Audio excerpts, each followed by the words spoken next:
नमस्कार. आजच्या लेक्चरला आपण भारतीय शेतीचा विकास या विषयावरती चर्चा करणार आहोत. स्वातंत्र्यवेळचा भारतातील शेती व्यवसाय आणि सध्याचा शेती व्यवसाय यामध्ये मोठ्या प्रमाणात बदल घडून आलेला आहे. 1960 ते 2000 हा जो कालखंड होता, त्या कालखंडामध्ये भारतातील शेती व्यवसायामध्ये जे बदल घडून आले त्याला हरित क्रांती असे म्हणतात. म्हणजे प्रामुख्याने 1966 ते 1969 या कालखंडामध्ये भारतामध्ये हरित क्रांती घडून आली. हरित क्रांती घडून येण्यासाठी भारतातील शेतकरी, शेतमजूर, केंद्र व राज्य सरकार, कृषी संशोधन, कृषी उद्योग सुरू करणारे उद्योजक, ग्रामीण भागातील सर्व प्रकारच्या संस्था, आंतरराष्ट्रीय स्थिती या सर्व घटना त्या ठिकाणी कारणीभूत ठरलेल्या आहेत.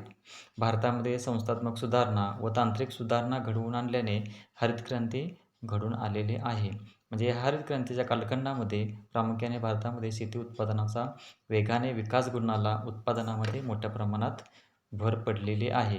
म्हणजे स्वातंत्र्यापूर्वीचं भारतीय शेतीची अवस्था आणि सध्याचे भारतीय शेतीची अवस्था याच्यामध्ये बराच मोठा फरक झालेला आहे. उत्पादनामध्ये मोठ्या प्रमाणात वाढ घडून आणलेली आहे.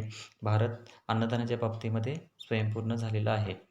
या भारतीय शेतीच्या विकासाचा अभ्यास करत असताना सध्याच्या भारतीय शेतीची सद्यस्थिती काय आहे हे अभ्यासणे गरजेचं आहे. म्हणजे भारतीय शेती आता कोणत्या परिस्थितीमध्ये आहे, आर्थिक विकासाच्या दृष्टिकोनातून शेतीचे स्थान काय आहे हे पाहणं गरजेचं आहे. तर भारतीय शेतीची सद्यस्थिती. भारतीय अर्थव्यवस्थेमध्ये शेती व्यवसाय अतिशय महत्त्वाचा आहे.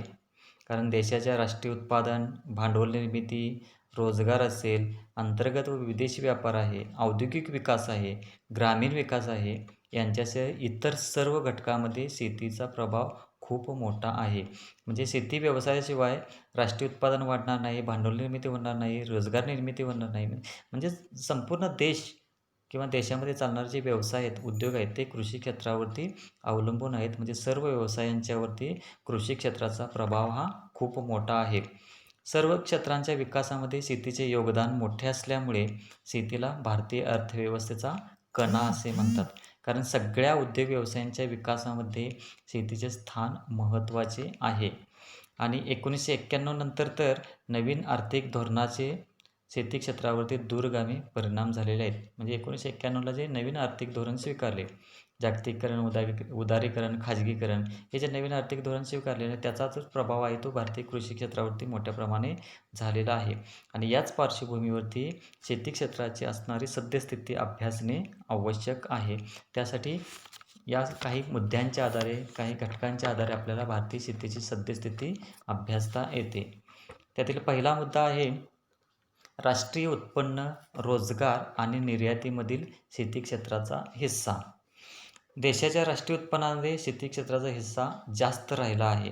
कारण कृषी क्षेत्रामध्ये मोठ्या प्रमाणात उत्पादन केले जाते. भारत हा कृषीप्रधान देश आहे. शेती क्षेत्र हे मोठ्या प्रमाणात आहे. त्यामुळे राष्ट्रीय उत्पन्नामध्ये शेती क्षेत्राचा हिस्सा हा कायमस्वरूपी जास्त राहिलेला आहे.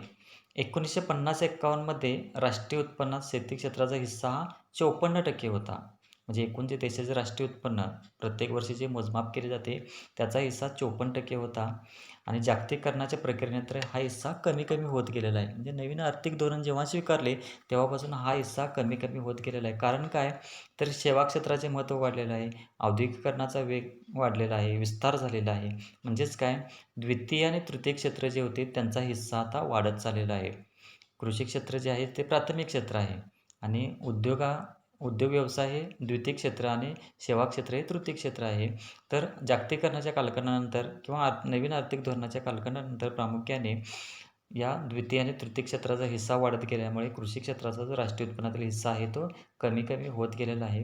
परंतु असे जरी होत असले तरी शेती क्षेत्राचा जे महत्त्व आहे ते महत्त्व मात्र या ठिकाणी टिकून राहिलेले आहे. कारण अजून देखील राष्ट्रीय उत्पन्नामध्ये शेती क्षेत्राचा हिस्सा हा मोठ्या प्रमाणात आढळून येतो.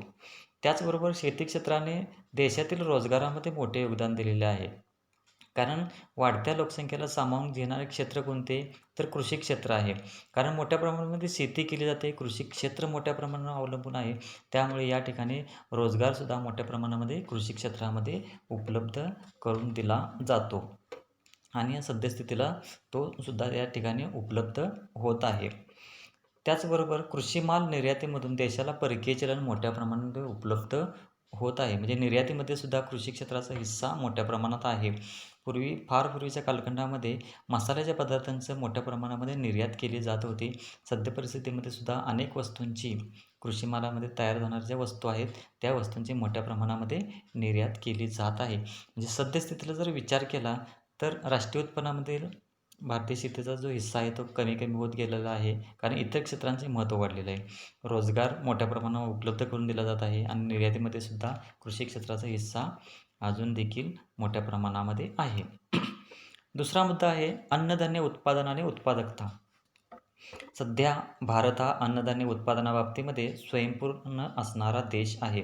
कारण हरित क्रांतीच्या कालखंडामध्ये ज्यावेळी जैविक आणि तांत्रिक प्रगती झाली, क्रांती घडून आली, त्यावेळी प्रामुख्याने अन्नधान्याच्या उत्पादनामध्ये मोठ्या प्रमाणात वाढ घडून झाली. भरमसाठ उत्पादनामध्ये वाढ झाली. त्यामुळे सध्या भारत हा अन्नधान्य उत्पादनाच्या बाबतीमध्ये स्वयंपूर्ण असा देश आहे. अन्नधान्य उत्पादनामध्ये सातत्याने वाढ होत गेलेली आहे. लोकसंख्या मोठ्या प्रमाणात वाढूनसुद्धा वाढत्या अन्नधान्याच्या उत्पादनामुळे प्रत्येक नागरिकाला आवश्यक असणारे जे अन्नधान्य आहे, ते अन्नधान्य या ठिकाणी मिळवून देण्यामध्ये कृषी क्षेत्राने, कृषी उत्पादकतेने महत्त्वाचे योगदान दिलेले आहे. त्यामध्ये प्रामुख्याने गहू, तांदूळ, ज्वारी, बाजरी यांच्या उत्पादकतेमध्ये सातत्याने वाढ घडून आलेली आपल्याला पाहावयास मिळते. म्हणजे अन्नधान्याच्या उत्पादनामध्ये हरित क्रांतीच्या कालखंडामध्ये मोठ्या प्रमाणात वाढ झाली. उत्पादकता वाढलेली आहे. म्हणजे दर हेक्टरी जी उत्पादकता असते, ती उत्पादकता देखील या ठिकाणी वाढलेली आहे. त्यामुळे अन्नधान्याचा पुरवठा आपल्या देशामध्ये मोठ्या प्रमाणात झालेला आहे आणि सद्य परिस्थितीला मोठ्या प्रमाणात उत्पादन हे होत आहे आणि आपला देश स्वयंपूर्ण झालेला आहे. तिसरा मुद्दा आहे प्रमुख पिकांची उत्पादकता. म्हणजे जी काही प्रमुख पिके आपल्या देशामध्ये आहेत, त्याच्यामध्ये प्रामुख्याने नवनवीन बियाणांचा शोध लागलेला गेला आहे. तांदूळ, ज्वारी, गहू ही जी प्रमुख पिके आहेत ना, त्या प्रमुख पिकांच्या उत्पादनामध्ये, त्यांच्या उत्पादकतेमध्ये मोठ्या प्रमाणामध्ये वाढ झालेली आहे. म्हणजे भारतात ज्यावेळी हरित क्रांतीच्या माध्यमातून जैविक आणि तंत्रवैज्ञानिक बदल झाले, प्रगती झाली, नवीन बियाणांचा शोध लागला, संकरित बियाणांचा वापर वाढत गेला, कमी कालावधीमध्ये जास्त उत्पादन देणारे बियाणे आले, सिंचनाचे क्षेत्र वाढत गेले, म्हणजे बारमाही पाण्याच्या सुविधा उपलब्ध करून दिल्या गेलेल्या आहेत, सिंचन सुविधा वाढत गेलेल्या आहेत. त्याचबरोबर अन्नधान्य, कडधान्ये, फळे, भाजीपाला यांच्या एकरी आणि हेक्टरी उत्पादनामध्ये मोठ्या प्रमाणामध्ये वाढ घडून आलेली आहे.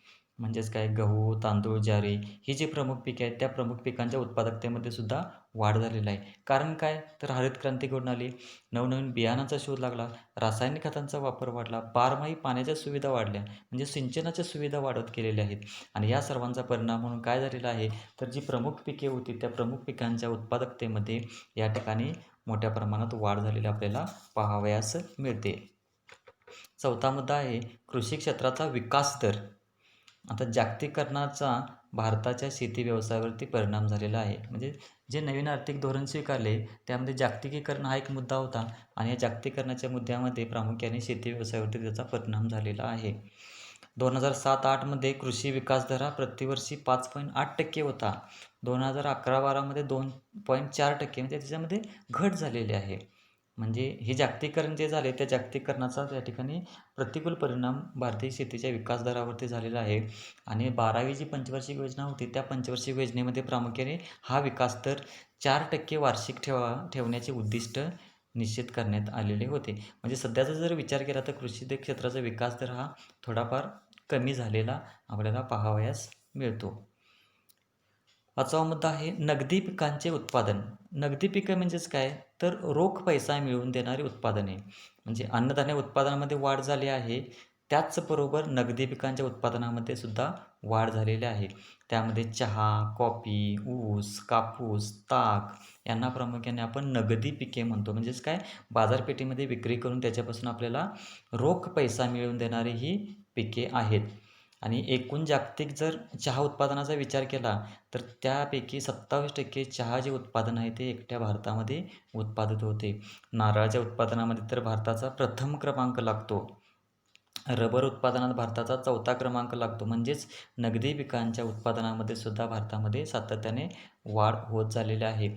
व्यावहारिक दृष्टिकोनातून किंवा व्यावसायिक दृष्टिकोनातून आता शेतीकडे बघितले जाऊ लागलेले आहे. आपण जर बघितले तर ऊस उत्पादन ऊसाखालील क्षेत्र जे आहे ते क्षेत्र आता सातत्याने वाढत चाललेलं आहे. कारण काय, तर त्यातून लोकांना, शेतकऱ्यांना रोख पैसा मिळू लागला. त्यामुळे नगदी पिकांच्या उत्पादनाकडे कृषी जे शेतकरी आहेत ते शेतकरी वळलेले आहेत आणि त्यातून मग कृषी क्षेत्रातील उत्पादन वाढून नगदी पिकांचे उत्पादन या ठिकाणी वाढत चाललेले आहे. पुढचा मुद्दा आहे दूध, अंडी आणि माशांचे उत्पादन. याच्यामध्ये सुद्धा बदल घडून आलेले आहेत. कारण शेती व्यवसायाशी संलग्न असणारे व्यवसाय म्हणजेच काय, तर पशुपालन आहे, कुक्कुटपालन आहे, मासेमारी, हे शेती व्यवसायाशी संलग्न असणारे व्यवसाय आहेत. आणि या व्यवसायाच्या प्रगतीमुळे प्रामुख्याने दूध, अंडी, मासे यांच्या उत्पादनामध्ये वाढ घडून आलेली आहे. कारण हे व्यवसायसुद्धा त्या शेतकऱ्यांना शेती व्यवसायासोबतच रोख पैसा मिळवून देण्यामध्ये महत्त्वाची भूमिका पार पाडत असतात.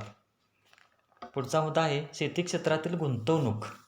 2004-5च्या किमतीनुसार जर विचार केला तर भारतामध्ये शेती क्षेत्रामध्ये 1,31,224 कोटी रुपये एवढी गुंतवणूक झालेली होती आणि त्यामध्ये वाढ होऊन 2011-12मध्ये 1,46,578 कोटी रुपयाची इतकी गुंतवणूक या ठिकाणी झालेली होती. आणि ही जी गुंतवणूक आहे, जे कृषी क्षेत्रामध्ये केली जाणारी जी गुंतवणूक, त्या गुंतवणुकीमध्ये प्रामुख्याने 80 ते 85% जी गुंतवणूक आहे ती खाजगी क्षेत्रातून होत असते. म्हणजे जे खाजगी भांडवलदार आहेत, शेतकरी आहेत, त्यांच्याकडून प्रामुख्याने कृषी क्षेत्रामध्ये गुंतवणूक मोठ्या प्रमाणात होत असते.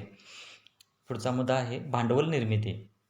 भांडवल निर्मिती म्हणजेच काय, तर अर्थव्यवस्थेमध्ये बचतीचे प्रमाण वाढत जाणे आणि वाढणारी बचत गुंतवली जाण्याची प्रक्रिया म्हणजेच भांडवल निर्मिती होय. म्हणजे एकतर पैशाची बचत करायची, त्या बचतीच्या माध्यमातून गुंतवणूक करायची आणि त्या गुंतवणुकीतून पुन्हा उत्पन्न निर्मिती म्हणजेच भांडवल निर्मिती होय. आणि भारतीय शेती क्षेत्रामध्ये भांडवल निर्मितीचा वेग फारसा समाधानकारक नाही. कारण या क्षेत्रामध्ये बचत तेवढ्या प्रमाणात होत नाही आणि गुंतवणूकसुद्धा होऊ शकत नाही. कारण शेती क्षेत्रामध्ये उत्पादन घटकांचा खर्च वाढत असल्यामुळे शेतकऱ्यांना बाजारी अधिक्य मिळत नाही, म्हणजेच नफा मिळत नाही.